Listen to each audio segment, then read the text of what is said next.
जय श्री राम दोस्तों, कैसे हैं आप सब लोग। मैं शिव शक्ति से प्रार्थना करूंगा कि आप सभी लोग स्वस्थ रहें और मस्त रहें।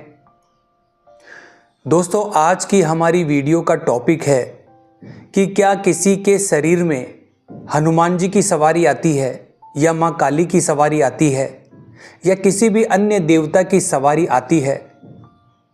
तो दोस्तों, आज की वीडियो में मैं आपको बताऊंगा कि क्या है सवारी की सच्चाई, यानी क्या सच में किसी को सवारी आती है या फिर ये ढोंग है, पाखंड है। दोस्तों, वीडियो को अच्छी तरह से सुनना। इस वीडियो में मैं आपको बताऊंगा कि किस तरह से लोग सवारी के चक्कर में अपने घर को बर्बाद करके बैठ जाते हैं। दोस्तों, जहां तक सवारी की बात है, हमने देखा होगा कई लोगों में माँ काली आती है, जीभ निकालती है तो लोग बोलते हैं माता काली आ गई। किसी में हनुमान जी आते हैं तो व्यक्ति का मुंह फूल जाता है और लोग कहते हैं कि हनुमान जी आ गए। कई लोग ये दावा भी करते हैं कि उन्हें सवारियां आती है। क्या ये सच है कि उन्हें सवारी आती है? क्या उनको हनुमान जी की सवारी आती है? क्या दोस्तों ये संभव है? या माँ काली की सवारी आती है तो क्या ये संभव है? तो दोस्तों, इस चीज को मैं आपको बहुत ही बारीकी से समझाऊंगा।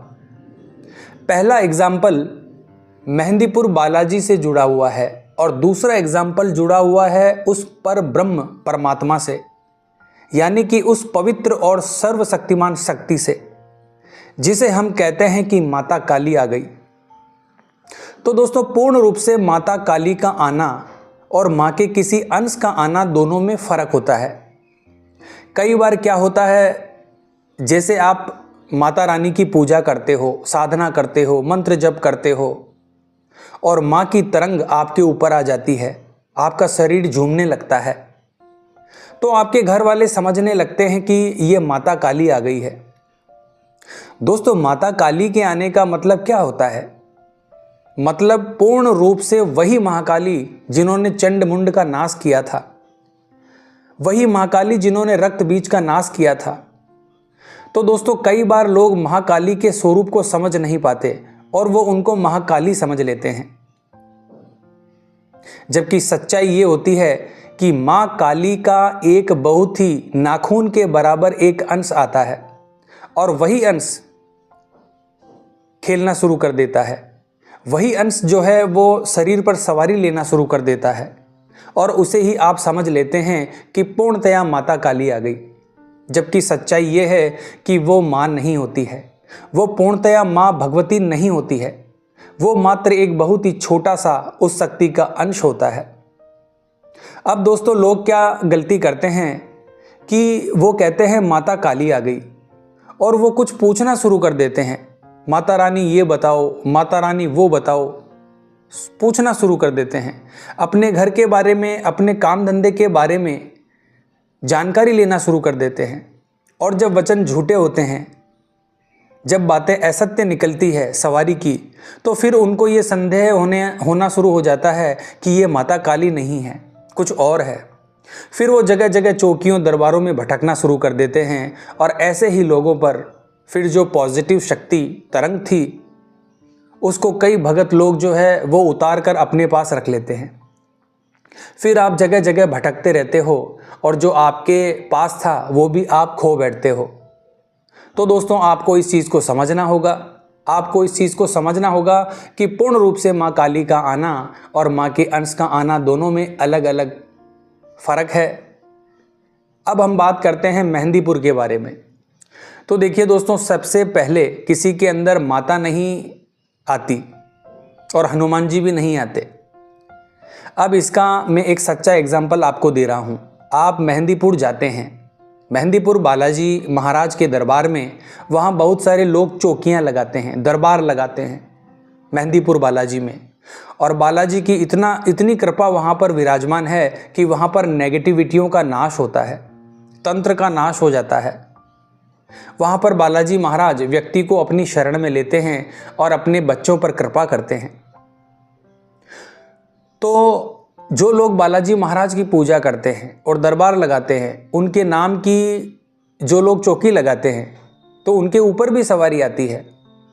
बहुत से लोग हैं जिनके ऊपर सवारी आती है, पर वो हनुमान जी की तरह ही आती है।